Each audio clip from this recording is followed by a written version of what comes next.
the fight is still on.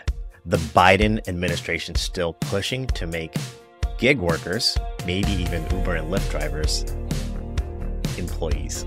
I don't want to be an employee. Hi, my name is Levi, and this is the Tip You in the App Daily Drive. The Daily Drive is brought to you by Tonquin. With Tonquin, you deliver car parts to auto part repair shops. It's a great app. Check them out. The Daily Drive is also brought to you by Rideshare.tax. With Rideshare.tax, you can get your taxes done for as little as $125 for federal. And if you use the coupon code Levi, L-E-V-I, you can get an additional 10% off.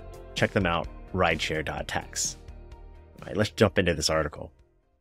Tony Romm over at the Washington Post writes, businesses escalate the fight against the Biden administration rule on gig worker pay. The lawsuit threatens one of the administration's signature accomplishments, which aims to ensure eligible workers can receive minimum wage and overtime pay. A vast array of U.S. businesses escalated their legal battle against the Biden administration's new worker protections Tuesday, arguing that the federal rules meant to help provide better pay are costly, improper, and could decimate the gig economy. The legal challenge could prevent more ride-sharing drivers, home health aides, janitors, truckers from being treated as employees rather than independent contractors, which would ultimately deny these workers access to minimum wage and overtime pay. I'm not going to read the entire article, but I do want to kind of point out a couple of quick things here.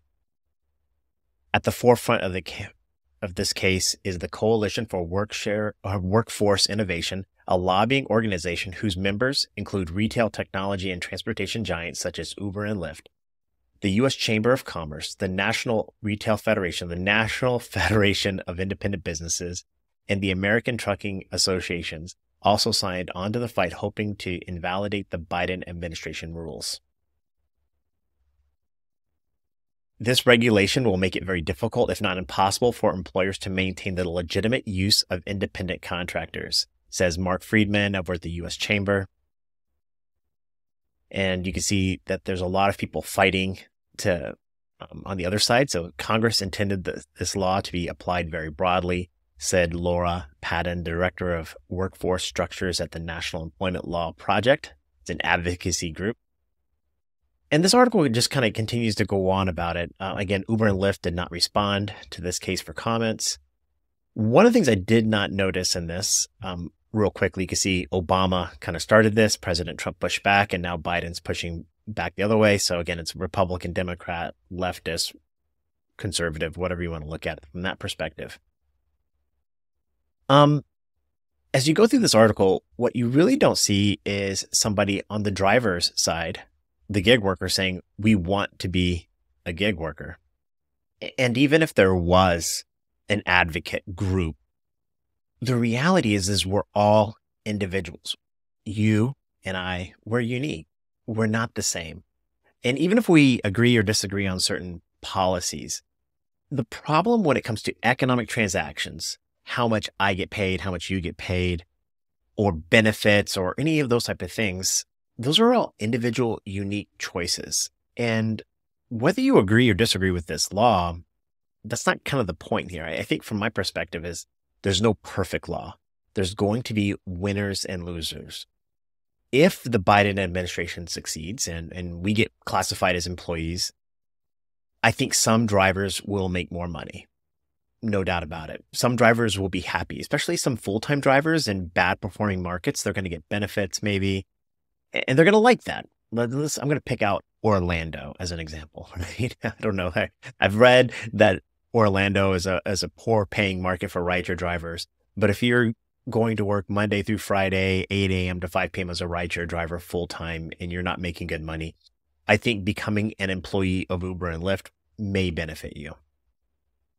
Whereas somebody who's doing, like, let's say just Friday nights and late at night, they're only working 4 or 5 hours a week, but you're making good money, this law may not benefit you. And so again, anytime the government comes in, it's heavy-handed. There's going to be winners and losers.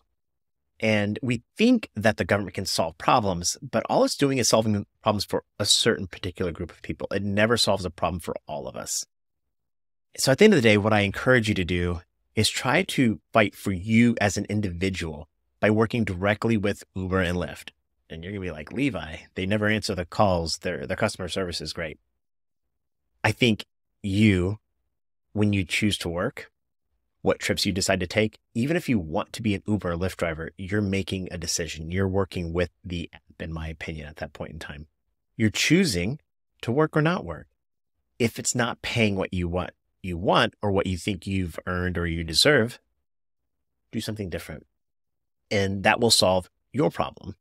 Instead of trying to solve your problem by going to this entity and potentially solving other people's problems, but making problems for other people, just solve your own problem.